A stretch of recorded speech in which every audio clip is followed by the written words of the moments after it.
পাথরে ফুল ফোটাতে যদিও না পারেন, মানুষের মধ্যে আপনি ফুল ফোটাতে পারবেন। পাথরের মধ্যে ফুল ফোটানো যায় না, কিন্তু মানুষের মধ্যে ফুল ফোটানো যায়।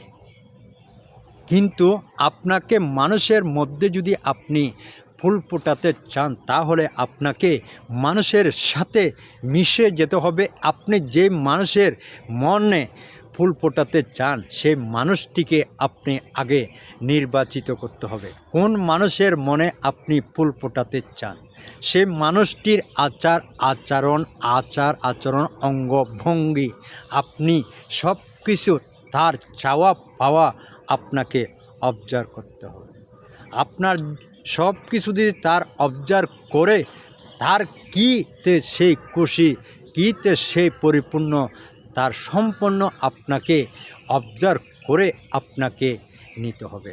এরপর আপনি তার মন জয় করার জন্য প্রতিটা ধাপে ধাপে তার অগ্রসর হবে। আপনি যেই কাজে সেই খুশি, আপনার প্রথম কাজ সেই কাজ শুরু করবে। দ্বিতীয়, তার কি খুশিতে কি করলে সে খুশি হবে, সেই কাজে আপনি কাজ করবেন। এবং প্রতিটা ধাপে ধাপে কয়টা ধাপে তিনি খুশি হয়, সেইগুলো তার থেকে আগে জেনে নিতে হবে। সেইগুলো নিয়ে আপনি নোট করে রাখবেন।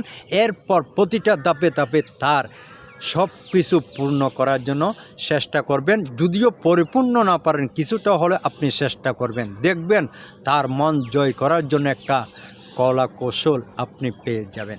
আপনি তার কি চাওয়া কি পাওয়া সেটা যদি বুঝতে না পারেন, তার মন কখনো আপনি জয় করতে পারবেন না। কারণ আপনি তার কোয়ালিটি, তার চাওয়া পাওয়া, তার অঙ্গভঙ্গি কীতে সে খুশি, সেটা আপনাকে আগে বুঝতে হবে। তাহলে আপনি তার মন জয় করার একটা কলা কৌশল পাবেন।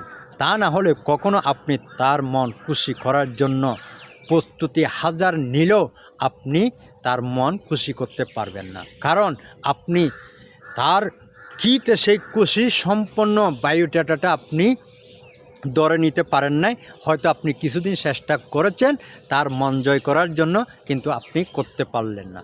হয়তো যেই কাজ হোক, শুধুমাত্র প্রেম ভালোবাসার মানুষকে, প্রেমিক প্রেমিকাকে মন জয় করে সেইটা না, যে কোনো কাজে আপনি কারো কাছ থেকে কিছু আদায় করতে হলে সেই মানুষটিকে আগে আপনি বেছে নিতে হবে। সেই মানুষকে আপনার তার চাওয়া পাওয়া, তার সব কিছু আপনি জেনে নিতে হবে। জেনে নিয়ে তারপর তার সাথে এবং কাজ করবেন। দেখবেন প্রতিটা কাজে কাজে আপনি তাকে যখন তার খুশি করার কাজগুলো যখন আপনি করে দিবেন, সে তখন খুশি হয়ে যাবে। তখন তার মন আপনি জয় করতে পারবেন। পাথরে যদি আপনি ফুল ফোটাতে না পারেন, মানুষের মধ্যে আপনি ফুল ফোটাতে পারবেন, এটা 100% শিওর। আমার সম্মানিত প্রিয় ভাই বোনেরা, আমার এখানে যদি আমার কোনো ভুল থাকে আমাকে ক্ষমা করবেন এবং ক্ষমার দৃষ্টিতে দেখবেন। আপনাদের জন্য রইল শুধুমাত্র দোয়া আর ভালোবাসা। আর আমার জন্য একটু দোয়া করবেন, আমার জন্য একটু দোয়া করবেন। আপনাদের কাছে আমি দোয়া চাই এবং আপনাদের ভালোবাসা নিয়েই আমি এগিয়ে যেতে চাই। আমার সম্মানিত প্রিয় ভাই বোনেরা, আসসালামু আলাইকুম। আমার জন্য দোয়া করবেন। আল্লাহ হাফেজ।